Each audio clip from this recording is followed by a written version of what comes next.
Check, check. Check one, check two, check, check. Mark Zuckerberg, the head of Meta, says that TVs are going to disappear, replaced by virtual and augmented reality glasses. Can you imagine a future where we can create screens anywhere at any time with a simple gesture?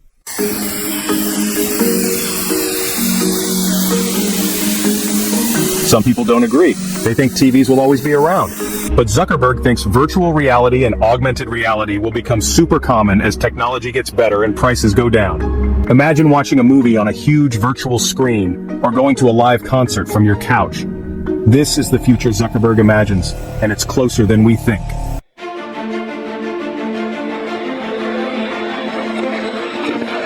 Entertainment has been changing from radio to TV, and each new technology changes how we enjoy entertainment.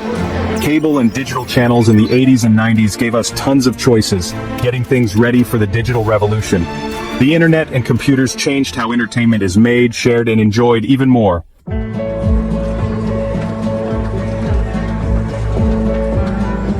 In the 21st century, we saw a shift with on-demand entertainment led by services like Netflix. Now we, the viewers, control what we watch, which has significantly weakened traditional television. This shift has forced traditional media to adapt, creating a golden age of diverse, high-quality content.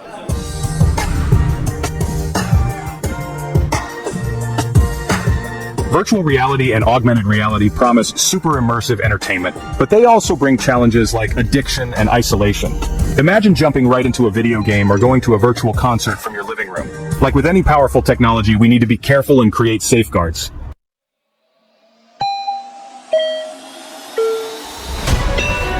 Virtual reality has become a sophisticated medium, creating a true sense of presence in digital worlds. VR headsets use 3D stereoscopic technology and spatial audio to achieve even deeper immersion. Virtual reality offers us incredible experiences, from immersive video games to interactive educational environments, breaking the barriers between the real world and the digital world.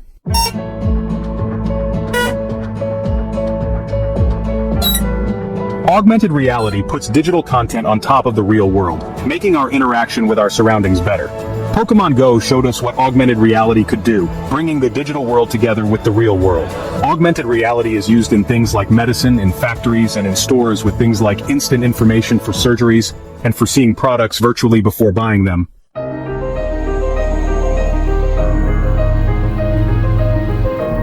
The combination of virtual reality, augmented reality, and the physical world is revolutionizing how we have fun. Imagine holographic artists giving concerts or museums using augmented reality to bring history to life.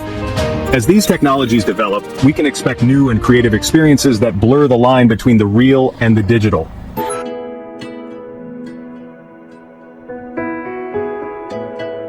Zuckerberg's prediction that virtual reality and augmented reality will take over the market is similar to other technological shifts we've seen. If we think about how we went from using desktop computers to cell phones, we can get an idea of how virtual reality and augmented reality might develop. Cell phones, which at first were only used for making calls, have evolved so much that now they compete with desktop computers, and this shows us the potential that virtual reality and augmented reality have.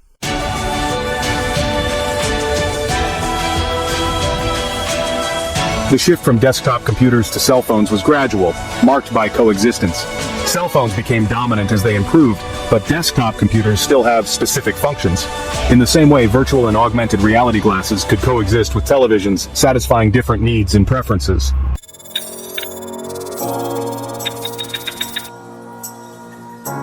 Physical impacts of virtual reality, navigating the potential risks. Like any new tech that really changes how we interact with the world, virtual reality, or VR, comes with its own little problems, especially in how it impacts our physical well-being.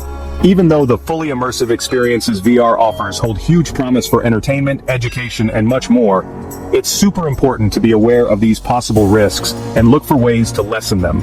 Using VR headsets for a long time, especially those with a high refresh rate and really immersive graphics, has been linked to several physical discomforts like eye strain, headaches, and nausea. This is known as cybersickness. One of the main concerns with using VR is eye strain and discomfort. Our eyes are used to focusing on objects at different distances in real life. But in virtual worlds, our eyes are often fixed on a single point, usually a screen close to our eyes. This constant close-up viewing can tire our eyes out, and you'll feel dry, irritated eyes, blurry vision, and headaches. Also, the quick head movements you sometimes need to make in VR can make these discomforts worse, especially for those who get motion sickness easily. The brain receives visual information from the VR headset that doesn't match the signals from the inner ear, which is in charge of balance and knowing where we are in space. This can cause nausea, dizziness, and disorientation, similar to the motion sickness you feel in a car, boat, or plane.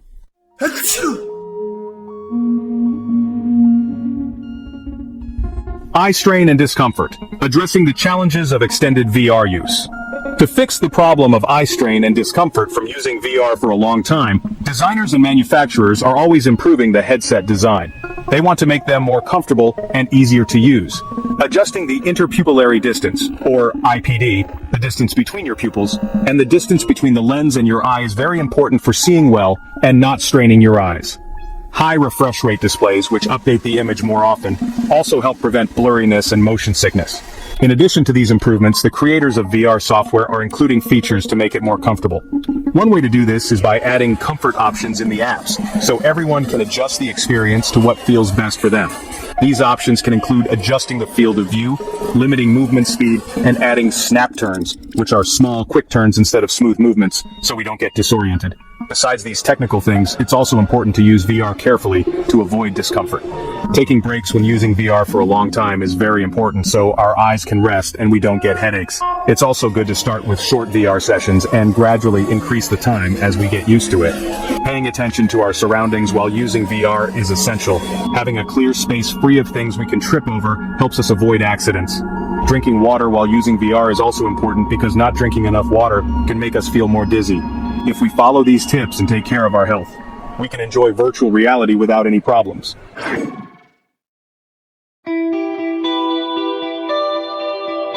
Psychological impacts of virtual reality, navigating the digital frontier.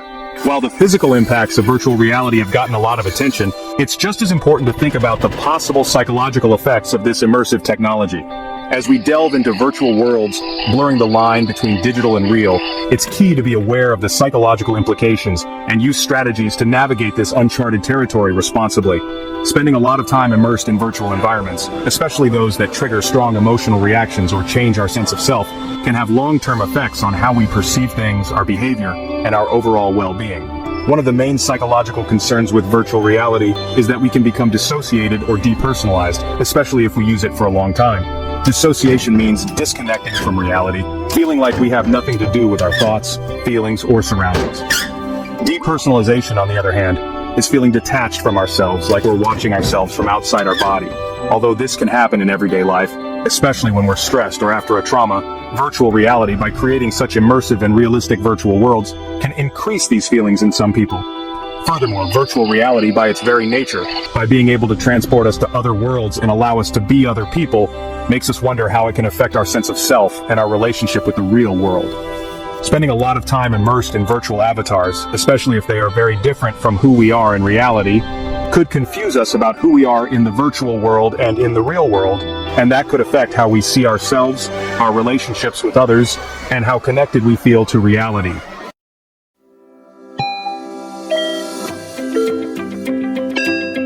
Maintaining a healthy balance, integrating virtual reality responsibly into our lives. To lessen the possible psychological risks that come with using virtual reality, it's super important to use this technology carefully and with balance.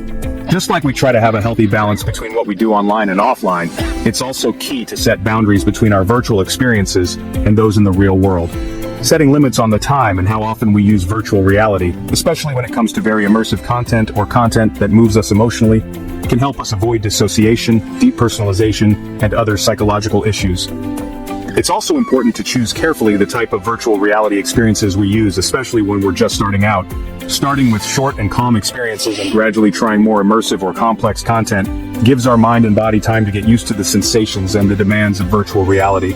Choosing experiences that we like and that align with our beliefs helps us enjoy them more and reduces the risk of them affecting us psychologically. Also, staying in touch with our friends and doing things in the real world is still very important for our well-being, even if we are exploring the possibilities of virtual reality. Balancing our time between virtual adventures and the things we do in the real world helps us stay grounded, see things clearly, and not feel alone. Exercising, spending time outdoors, and having hobbies that we enjoy helps us feel better overall and is a good complement to virtual reality. If we use virtual reality carefully and with balance, we can use it to have fun, learn, and much more without neglecting our mental health.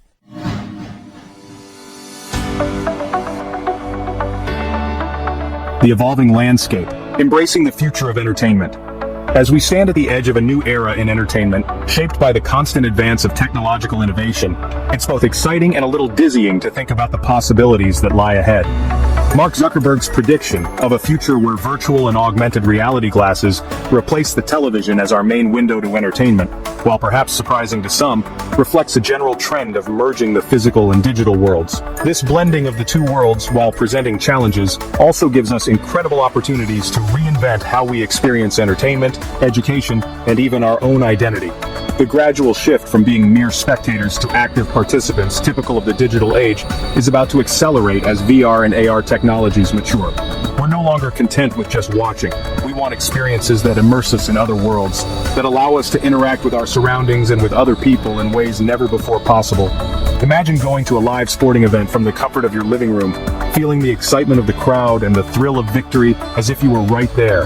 Imagine stepping into a virtual classroom, working with students and teachers from all over the world, engaging in hands-on learning experiences that transcend the limits of physical space. These are just a few examples of the potential of VR and AR to change the world of entertainment and beyond. As these technologies become cheaper, more accessible, and more integrated into our daily lives, we can expect to see an explosion of creativity and innovation, blurring the lines between the real and the virtual, opening up new possibilities for the human experience. However, this exciting future also presents its challenges. As we venture into virtual worlds, it's important to do so with enthusiasm but also with caution, considering the ethical implications and potential downsides of these powerful technologies.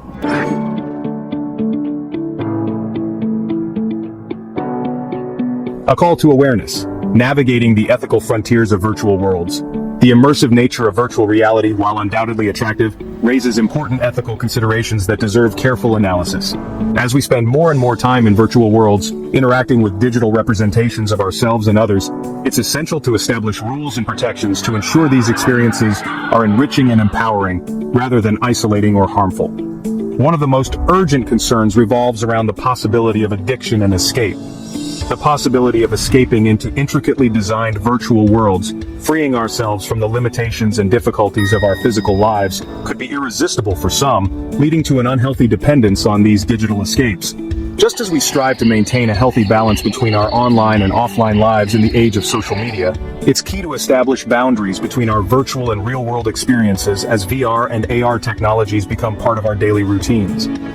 Promoting responsible use, raising awareness of potential risks, and fostering a culture of moderation will be essential to harnessing the transformative power of these technologies while mitigating their potential downsides. Furthermore, as we delve into the world of virtual identities, using avatars that may be vastly different from our physical selves, it's important to consider the potential impact on our sense of self and our relationships with others. The ability to experiment with different identities, explore new facets of our personalities, and interact with others in novel ways can be liberating and empowering. However, it also leads us to question authenticity, empathy, and the ethical implications of the actions we take in virtual environments. As we navigate these uncharted waters, it's crucial to have open and honest conversations about the potential psychological and social impacts of VR and AR, creating guidelines and best practices that promote responsible use, protect vulnerable individuals, and ensure these technologies serve as tools for human connection and understanding rather than division or harm.